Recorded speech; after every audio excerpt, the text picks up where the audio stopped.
నమస్కారం. ధర్మ సందేహాలు కార్యక్రమానికి స్వాగతం. నమస్కారం గురు. జై శ్రీరామమ్మ. మరి కృష్ణాష్టమి అనేది 2 రోజులు జరుపుకుంటూ ఉంటారు కొన్ని ప్రదేశాలలో. మరి ఆ 2 రోజుల్లో జరుపుకునే కృష్ణాష్టమికి ఉన్న ప్రత్యేకత ఏంటంటారు?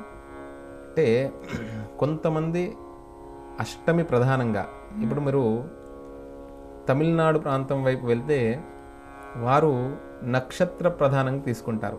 నక్షత్రం రోజు జన్మోత్సవం చేసుకుంటారు, పుట్టినరోజు. తర్వాత ఉత్తర భారతదేశం వైపు ఒక విధానంగా చేసుకుంటారు. ఒక్కొక్క వైపు ఒక్కొక్క ప్రాంతీయ ఆచారం అన్నట్టు. మనము ఉదయం ఏ తిథి ఉంటే ఆ రోజు కృష్ణాష్టమిగా చేసుకుంటాం. 2 రోజులు కూడా జరుపుకోవచ్చు, ఏముంది, మంచి కార్యమే కదా. అసలు 365 రోజులు మనకు పండుగనేనంట భారతీయులకు. భారతస్య ప్రతిష్ఠేత్వే సంస్కృతం సంస్కృతి స్థిత. 2 రోజులు కూడా నిర్వహించుకోవచ్చు. మంచి పనే చేస్తున్నాం కదండి. కృష్ణ పరమాత్మను ఆరాధిస్తున్నాము. దానము, ధర్మము ఇవన్నీ కూడా చేయడానికి ప్రధానంగా గోవును పూజించాలంటారు. అది కూడా ఇప్పుడు ఉండేటువంటి జెర్సీ కాకుండా దేశీ గోవు, అంటే మోపురం ఉన్నటువంటి ఆయన సామాన్యుడిగా, అంటే అందరికీ కూడా గోవుల్ని రక్షించండి అని అంటారు. అందుకనే వెంకటేశ్వర స్వామి వారిని కొండకు వెళ్తుంటే భక్తులంతా కూడా అలా అలిపిరి మార్గం నుండి నడుస్తూ వెళ్తుంటే ఏం చెబుతారండి? గోవిందనామాలే కదా.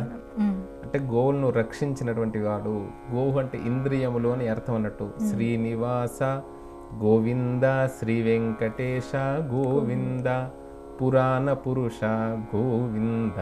ఇప్పుడున్నటువంటి స్వామి కాదు, ఒక్కొక్క యుగంలో ఒక్కొక్క విధానంగా ఆవిర్భవించి గోవుల్ని, అంటే భూమి అని అర్థం అన్నట్టు, భూమిని రక్షించడానికి స్వామి శ్రీకృష్ణ పరమాత్మ అవతరించాడు. అందుకనే ఆ శ్రీకృష్ణ పరమాత్మకి జయతు జయతు దేవో దేవకీ నందనోయం, జయతు జయతు కృష్ణో వృష్టివంశ ప్రదీపః, జయతు జయతు మేఘశ్యామలః కోమలాంగో, జయతు జయతు పృథ్వీ.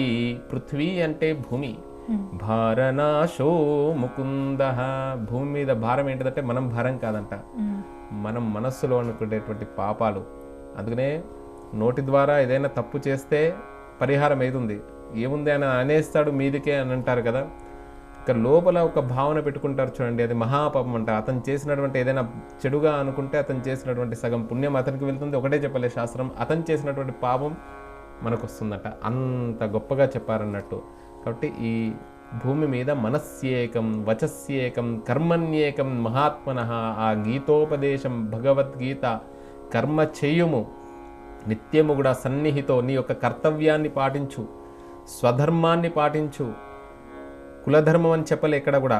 భగవంతుడి దృష్టిలో బ్రహ్మం ఒక్కటే, నిండారు రాజు నిద్రించు నిద్ర ఒక్కటే, బంటు నిద్ర ఒకటే అన్నారు కదా. భగవంతుడి దృష్టిలో క్షత్రియ ధర్మాన్ని అనుసరించడానికి అర్జునుడికి ఏమని చెప్పాడండి? స్వధర్మాన్ని ఆచరించు, యుద్ధము చెయ్యు.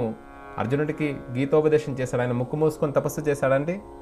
గీతోపదేశం అంటే ఏంటిది? కర్తవ్యాన్ని పాటించాడు. భగవద్గీతలో చెప్తారు, ఒక్క క్షణము కూడా ఖాళీ ఉండకూడదంట, నిరంతరము కూడా ఫలం ఆశించకుండా చెయ్యాలని చెప్పారంట. కృష్ణ తత్వాన్ని తెలుసుకోవడం అంటే చాలా విశేషం. ఎంతైనా కూడా సముద్రము లాంటిది స్వామివారి యొక్క తత్వం. అలా ఎన్ని జన్మలైనా కూడా సరిపోదు. ఇది ఇవాల్టి ధర్మ సందేహం కార్యక్రమం. మరో కార్యక్రమంలో మళ్ళీ కలుసుకుందాం. అప్పటి వరకు చూస్తూనే ఉండండి స్వతంత్ర. నమస్తే.